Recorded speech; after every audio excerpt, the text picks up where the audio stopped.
성전과 교회라는 제목으로 하나님 말씀 전하겠습니다. 예배당 뒤쪽에 앉아있던 한 교인이 설교 시간에 너무 피곤했던지 코를 골며 졸기 시작했답니다.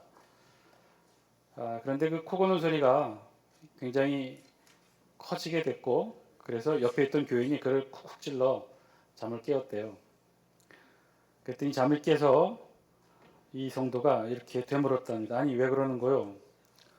내 아버지 집에서 좀 쉬겠다는데 왜 깨우는 거요? 그러자 그 깨웠던 옆에 성도가 이렇게 말했답니다. 물론 쉬셔야죠. 그런데 선생님 코 고는 소리에 다른 사람들이 쉴 수가 없잖아요. 사실 교회에서 특히 예배 시간에 졸아보지 않으신 분은 아마 거의 없겠죠. 아니신가요? 그럼 너무 감사한 일이고요. 사실 이렇게 앞에서 설교하는 일이 참 어렵고 부담되고 힘든데, 그 중에서 제일 부담되는 게 이 강단에서 설교하는 일일 것입니다. 특히 설교 시간에 조는 분들이 계실 때 진짜 당황스럽고, 여러분 보시기에는 멀쩡해 보이겠지만 등에서 식은땀이 줄줄 흐릅니다. 특히 장례식 설교, 또 돌 설교, 이럴 때 진짜 믿지 않는 분들 함께 계시는 자리, 특히 우리 지금 장례식장 같은 경우는 완전히 오픈되어 있잖아요. 다들 식사하시면서 술 한잔 하시면서 이렇게 지켜보고 계시더라고요. 그래서 그분들하고 저는 눈을 맞춰야 되는데, 그때만큼 참. 한 번은 어느 집사님이 이렇게 설교를 제가 어려워하고 부담스러워하는 걸 보고 누군가 그러시더라고요.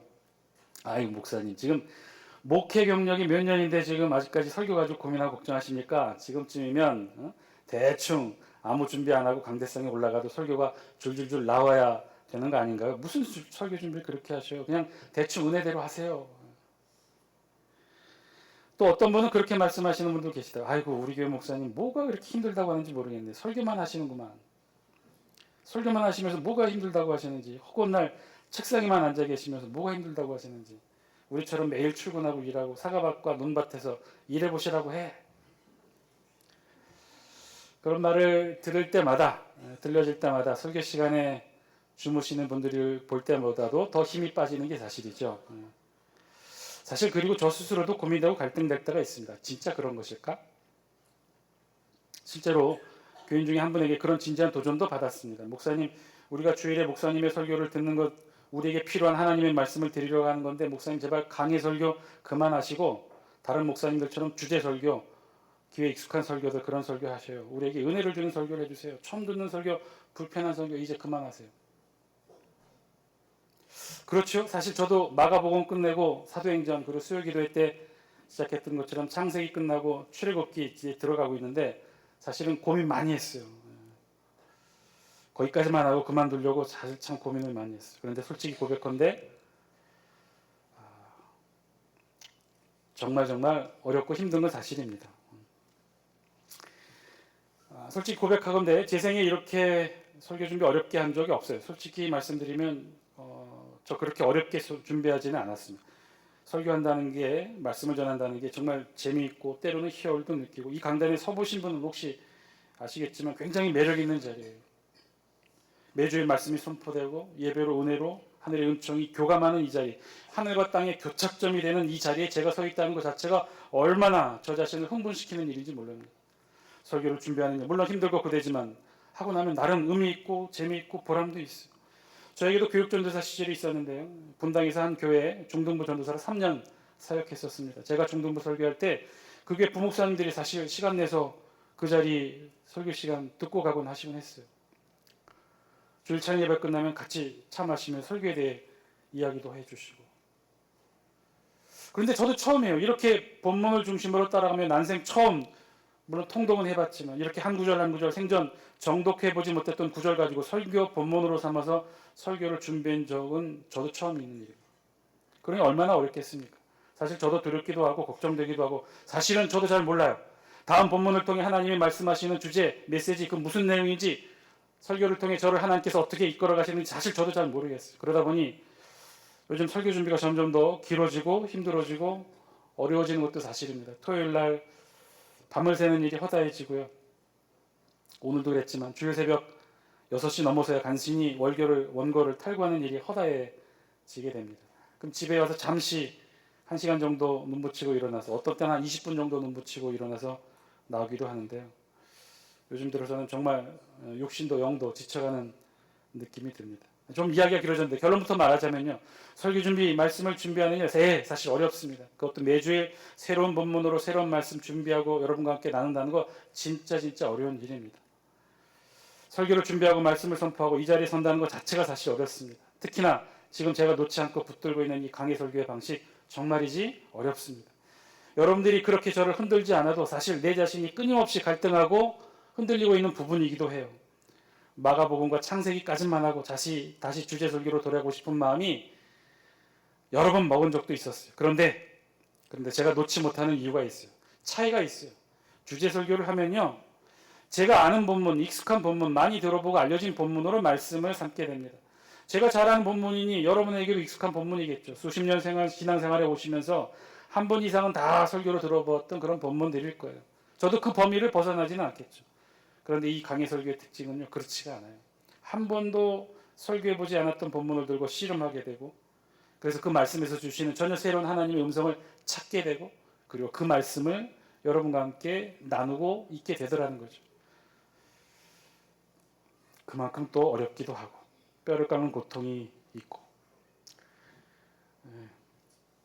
점점 제가 살이 쪄간다고 처음 이 교회에 이력서 냈던 사진, 지금도 아파트 곳곳 거울에 걸려있는 사진하고 지금 제 사진하고 제 얼굴하고 너무 많이 달라졌다고 저를 미워하시는 분들 계시는데, 너무 많이 미워하지 마십시오. 저도 적당히 시간 관리하고 운동하고 싶어요.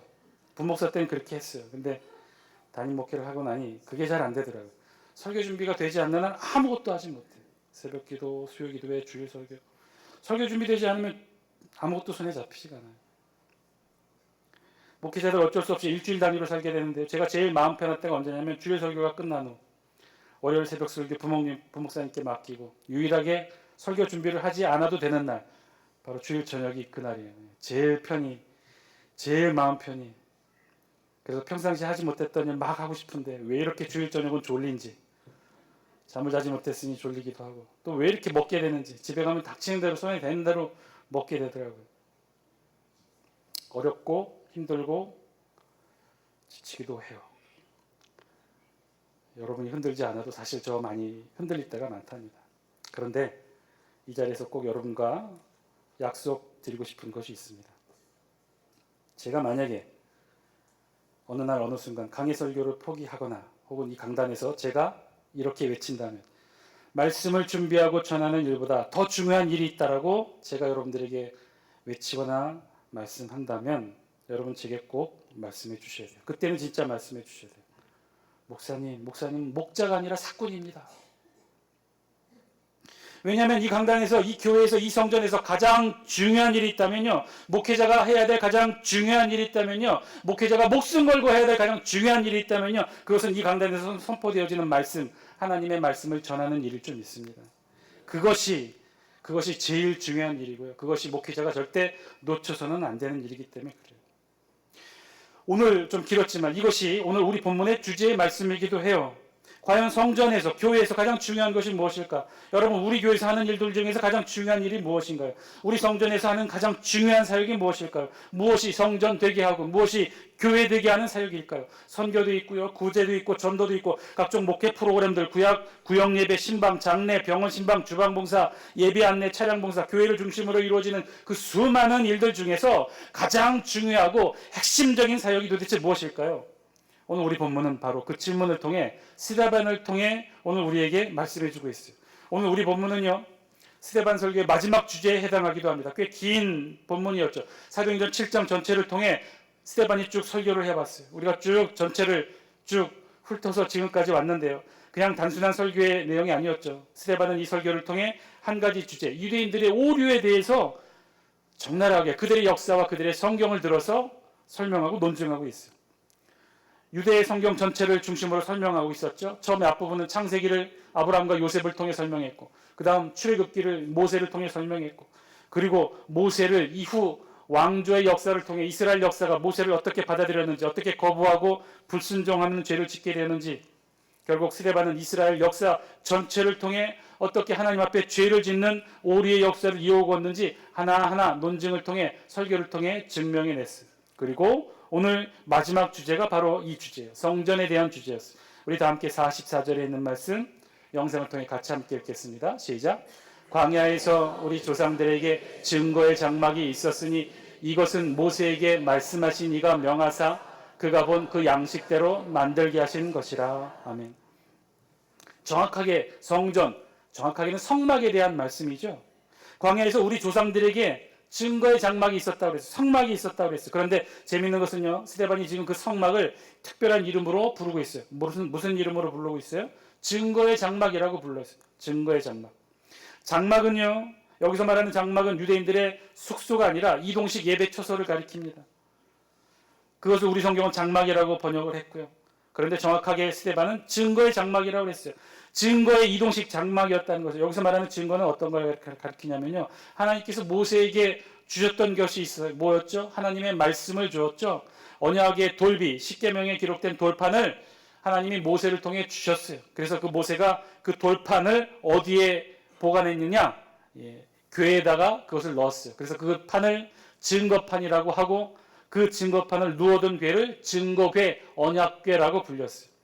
하나님께서 모세를 통해 만들게 하신 이 성막 안에는요, 결국 무엇을 보관하게 됐냐면 가장 내밀하고 중요한 자리 지성소에 이 증거궤를 보관하게 했어요.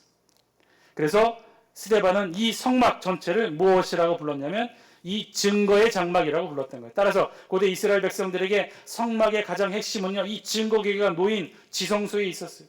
이 증거궤가 놓여있는 지성소의 의미는요, 이 증거궤의 안치와 함께 곧 하나님의 임재의 장소로 여겨졌다는 사실이죠.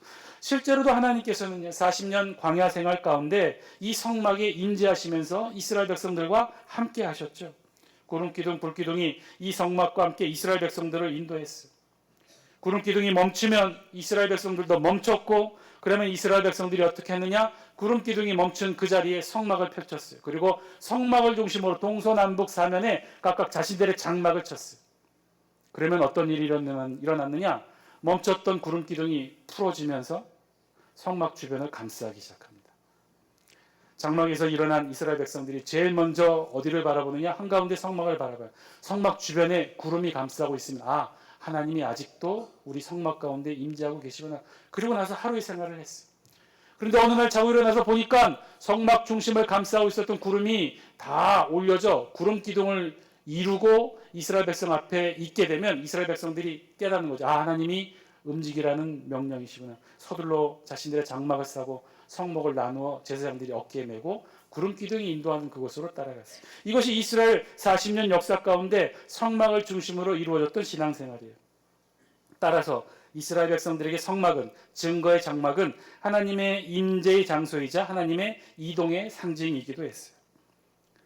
그런데 이 스데반은요, 그런 성막에 대해 조금 다른 이야기를 하기 시작해요. 오늘 45절 말씀인데 45절 같이 한번 읽겠습니다. 시작. 우리 조상들이 그것을 받아 하나님이 그들 앞에서 쫓아내신 이방인의 땅을 점령할 때 여호수아와 함께 가지고 들어가서 다윗 때까지 이르니라. 아멘. 우리 조상들이 그것을 받았다고 그랬어요. 그것이 뭐예요? 바로 앞줄에서 말씀하셨던 증거의 장막 성막을 의미하죠. 하나님이 그들 앞에서 쫓아내신 이방인의 땅을 점령할 때 그 땅이 어느 땅이었습니까? 가나안 땅이었죠. 모세의 영도를 받아 40년 광야 생활을 이스라엘 백성들이 성막과 함께 했어요. 그리고 나중에 지도자가 교체가 되죠. 여호수아를 중심으로 이스라엘 백성이 가나안 땅을 점령해 들어가게 됩니다. 그때도 이스라엘 백성들과 함께 했던 게 뭐예요? 성막, 이 증거의 장막. 그래서 결국은 이스라엘 백성들이 적과 꿀이 흐르는 약속의 땅 가나안 땅을 점령했을 때 그곳에 제일 먼저 함께 가지고 들어갔던 것이 이 성막이었어요. 하나님의 증거의 장막이었어요. 그리고 그 장막을 가지고 들어가서 어느 때까지 이르렀다는 거예요? 다윗 때까지. 그러니까 다윗 때까지 이스라엘 백성들 40년 광야 생활을 함께 했던 이 성막은요, 가죽의 휘장의 형태로 그대로 다윗 왕 때까지 가나안 땅에 있었다는 거예요. 자, 이 사실은요, 또 다른 사실을 우리에게 말씀해 주고 있어요. 그것은 하나님의 성막이 이동했다는 것이죠. 40년 광야 생활을 하나님의 성막이 이동했어요. 그리고 가나안 땅에 들어가서도 이 휘장의 형태, 성막의 형태로 그대로 있었어요. 움직였어요. 그랬어요. 하나님의 인재의 상징 성막은 그래서 이동했어요. 어느 한 곳에 머물러 있지 않고 40년 광야 생활을 이스라엘 백성들과 함께 이동했고 가나안 땅에 정착해서도 이동의 형태인 성막의 형태로 그대로 유지하고 있었어요. 이것이 하나님의 장막, 이 성막, 하나님의 인재의 상징의 특징이었어요. 자, 그랬다가 다윗 시대에 이르러 변화가 생겨요. 46절입니다. 우리 영상을 통해 같이 한번 했습니다. 시작.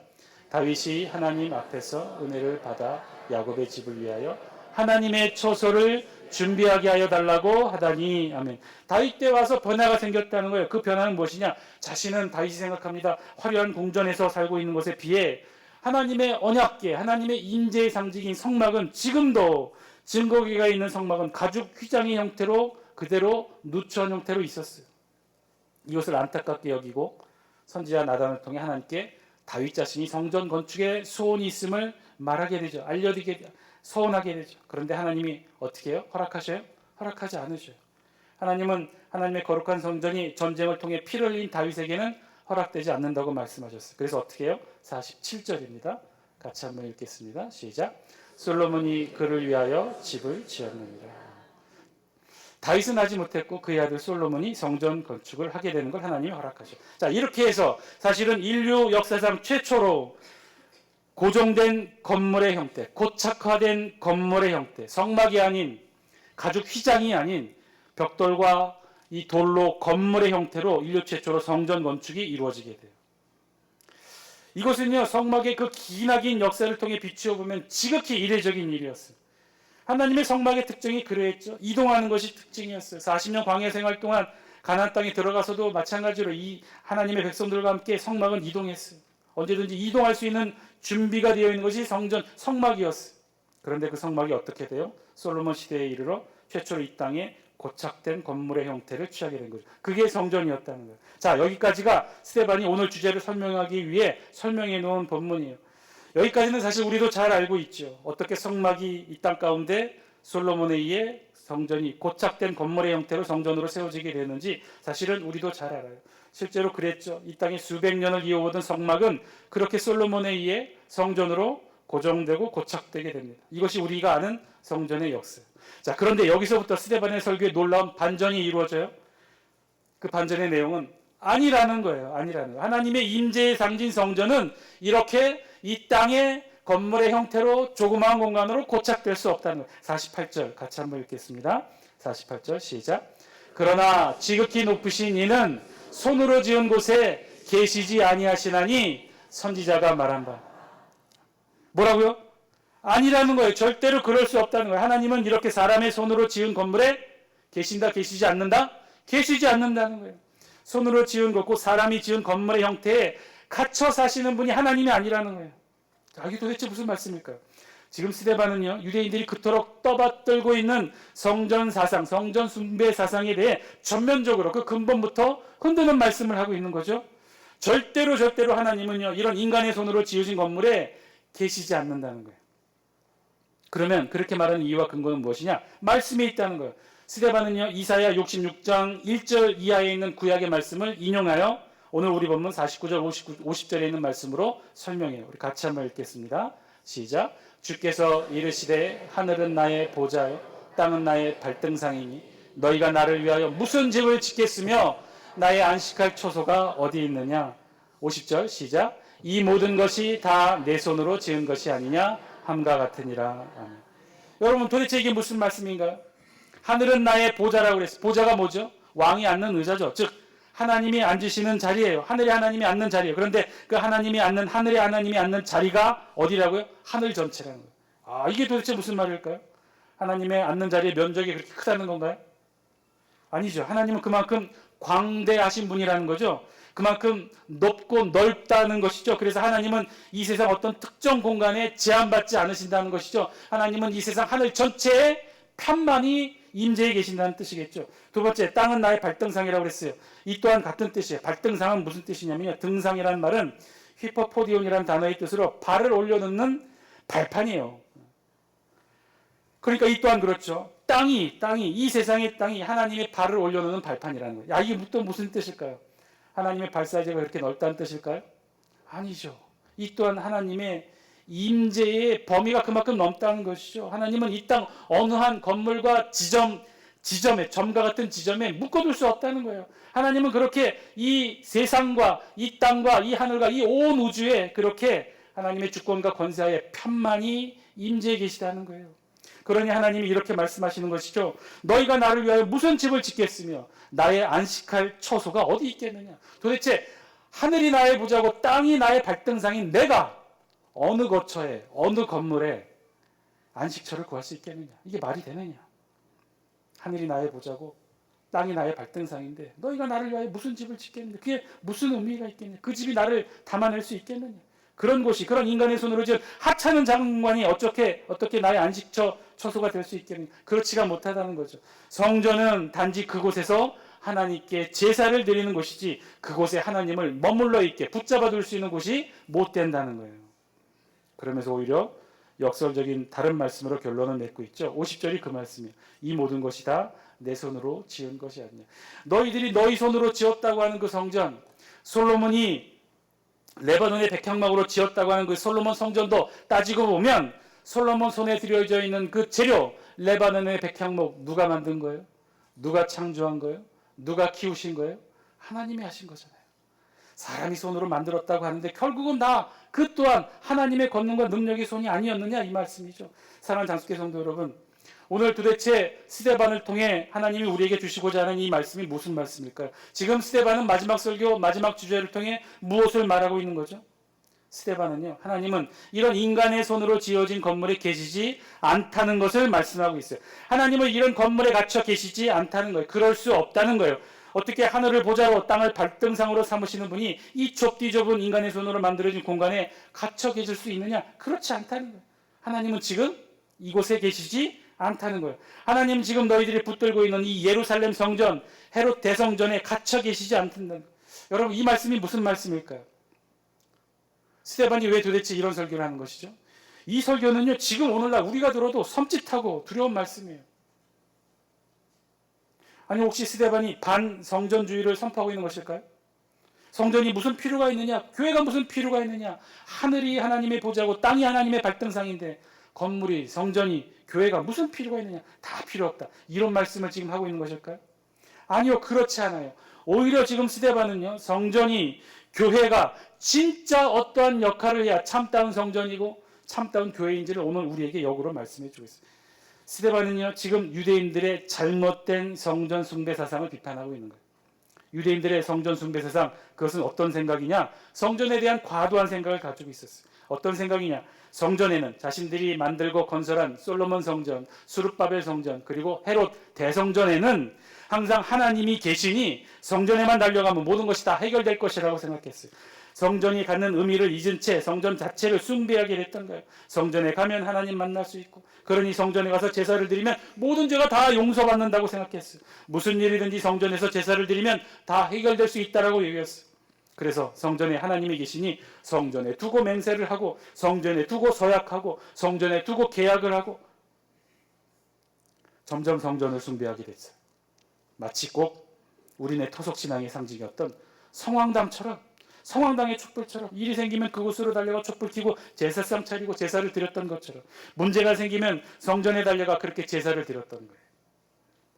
지금 스데반은요, 그런 유대인의 성전 숭배를 일거에 무너뜨리는 말씀을 하고 있는 거죠. 아니다, 다 소용없다. 이것도, 이 성전도 인간의 손으로 지은 곳에 불과하다. 하나님은 결단코 인간의 손으로 지은 곳에 계시지 않는다.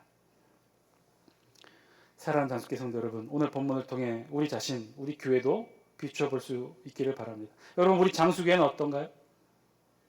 우리 장수교회 건물, 지금 함께 예배를 드리고 있는 이곳은 인간의 손으로 지어진 건물이 아닌가요? 아니, 목사님 무슨 말씀이에요? 우리 장수교회가 인간의 손으로 지어진 교회 아닙니다.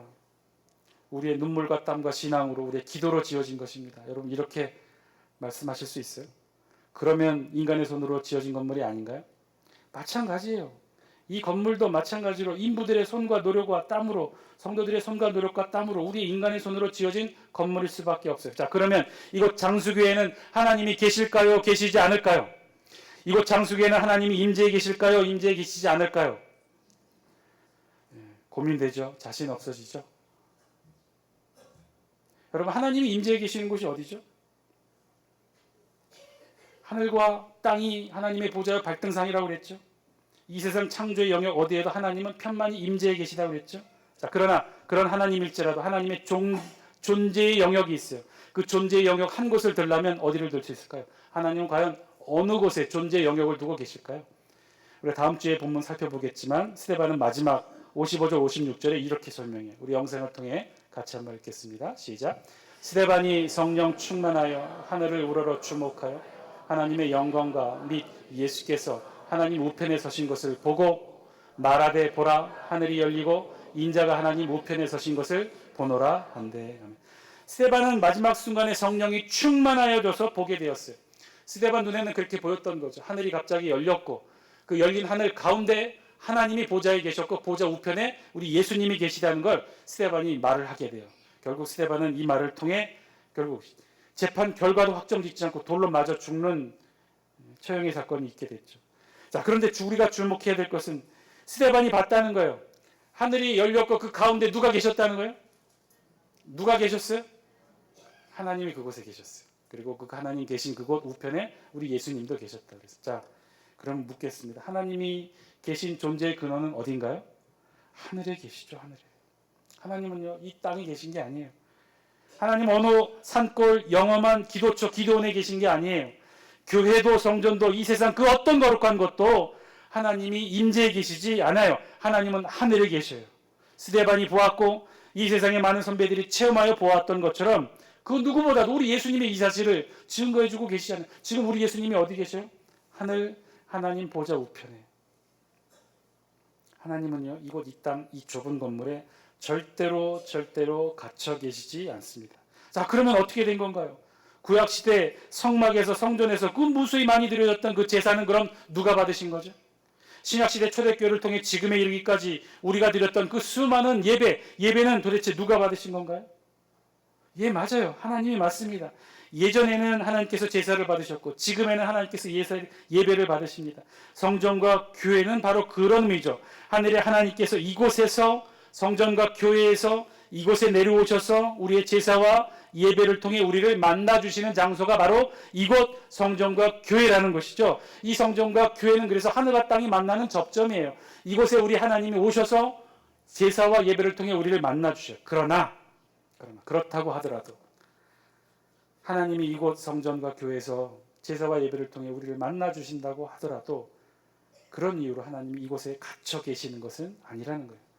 그런 이유로 하나님이 이곳에 늘 임재해 계시다는 건 아니라는 거예요. 절대 그 사실이 아니라고 오늘 스데반이 얘기하는 거예요. 하늘의 하나님이 성전과 교회를 통해 우리를 만나주시는 곳, 그래서 하늘과 땅이 만나는 이 세상 유일의 접점이 바로 이곳 성전과 교회는 될 수 있을 지언정 이곳에 장수교회 하나님을 묶어둘 수 없다는 거예요. 예루살렘 성전에 하나님을 묶어둘 수 없다는 거예요. 제사, 즉 피 흘림의 제사를 통해 하나님을 만나고 하나님을 경험하는 자리가 성전이 되었죠. 예배. 자, 그러면 예배의 어떤 요소가 우리와 하늘의 하나님을 만나게 하는 것일까요? 여러분 예배를 많이 들으셨죠? 예배에도 많은 구성 요소들이 있어요. 그러면 우리가 예배를 통해 하나님을 어떻게 만나게 되는 것일까요? 우리 예배에 피 흘림의 제사가 있나요? 아니요, 없어요. 그러면 우리 예배의 모든 구성 요소 가운데 어떤 것이 우리로 하여금 하늘의 하나님을 만나게 하는 것일까요? 그것이 말씀이라는 거예요. 말씀이 신약시대의 피 흘림의 제사와 같이 하늘의 하나님을 우리가 만나게 되는 계기가 되는 것이 말씀이에요. 여러분, 그래서 말씀이 중요해요. 말씀이에요. 말씀보다 더 중요한 것은 없게 되는 거예요. 말씀보다 더 중요한 선교는 없고요. 말씀보다 더 중요한 전도도 없어요. 말씀보다 더 중요한 찬양도 없고요. 말씀보다 더 중요한 기도도 없어요. 말씀이 없는 기도, 말씀이 없는 찬양, 말씀이 없는 전도, 말씀이 없는 선교, 말씀이 없는 예배, 무의미하다는 거예요. 우리가 이곳에서 예배를 드려 하나님을 만날 수 있는 그 접점에 있는 것, 가장 중요한 요소, 그것은 말씀에 있었다는 것이죠. 이거 우리의 신앙의 역사가 그 사실을 증거하지 않습니까? 여러분, 말씀이 사라진 제사, 말씀이 필요 없어진 제사, 형식적인 제사만 남아있던 예루살렘의 성전이 어떻게 되었습니까? 그곳에 계속해서 하나님을 묶어둘 수 있었습니까? 그런 성전은요, 하나님이 기뻐하시지 않는 성전이었고, 그런 예루살렘 성전은 하나님이 어떻게 하셨어요? 가차없이 하나님이 무너뜨리셨어요. 그것도 하나님을 전혀 알지 못하고 무시하는 바벨론의 그 포악한 군대를 동원해서 예루살렘 성전을 회파시켰어요. 다 무너뜨렸어요. 왜? 그곳에는 말씀이 없는 제사가 있었기 때문에. 헤롯 대성전, 헤롯이 그렇게 크고 위대하게 지었던 예루살렘 대성전, 로마군을 동원해서 완전히 무너뜨렸어요. 지금의 통곡의 장벽 하나만 남겨놓았어요. 참된 의미가 사라지고 말씀이 사라지고 형식적인 제사와 예배만 남게 된 성전과 교회는 오늘날 다 무너졌어요. 하나님이 그렇게 하셨어요. 술집이 된 유럽에 있는 교회 보시지 않습니까? 관광지가 되고 식당이 되고 서커스단의 연습장이 됐어요. 사랑하는 단속회 성도 여러분, 말씀이에요. 말씀이 중요한 줄 믿습니다. 말씀을 놓치면 모든 것 놓치게 됩니다. 여러분, 직분이, 우리의 경험이, 우리의 경륜이, 우리의 신앙의 노련함이 말씀을 절대로 대신하지 못해요. 다시 말씀으로 돌아가시길 바랍니다. 우리 장수교회가 정말 교회다운 것, 그거는요, 우리 안에 예배가 있고 예배 중심에 말씀이 살아있기 때문인 줄 믿습니다. 우리가 말씀을 붙들고 말씀대로 살려고 노력하고 말씀대로 지키려고 몸부림치는 그 현장 가운데 우리 안에 예수 그리스도의 모습이 되살아나는 것이고, 2000년 전 이 땅을 걸으며 말씀을, 천국복음을 선포하셨던 그 예수님의 복음의 말씀이 우리의 입술을 통해 어렵게 다시 한번 되뇌어질 때 하나님이 장수교회를 통해 저와 여러분들을 사랑하시고 만나러 내려오시는 줄 믿습니다. 그런 말씀이 살아있는 현장, 그곳에 하나님이 임재하시고 저와 여러분들을 만나주셔요. 장수교회가 이곳에서 하나님을 만나고 하나님을 만나는 놀라운 역사, 비전이 일어나는 것, 단 한 가지 비결은요, 저와 여러분들이 말씀을 붙잡는 거예요. 저와 여러분들이 말씀을 붙잡고 말씀대로 살아가려고 노력하고 몸부림치는 이 현장, 그것이 바로 장수교회가 교회답게 하는 중요한 근원이고 요인인 줄 믿습니다. 그럴 때 하나님이 이곳에서 저와 여러분들과 함께 놀라운 은혜의 현장 가운데 하나님을 만나고 체험하는 놀라운 역사가 있게 될 줄 믿습니다. 사랑하는 단속회 성도 여러분, 말씀 붙드시고 다시 말씀으로 회복하시기 바랍니다. 기도하시겠습니다.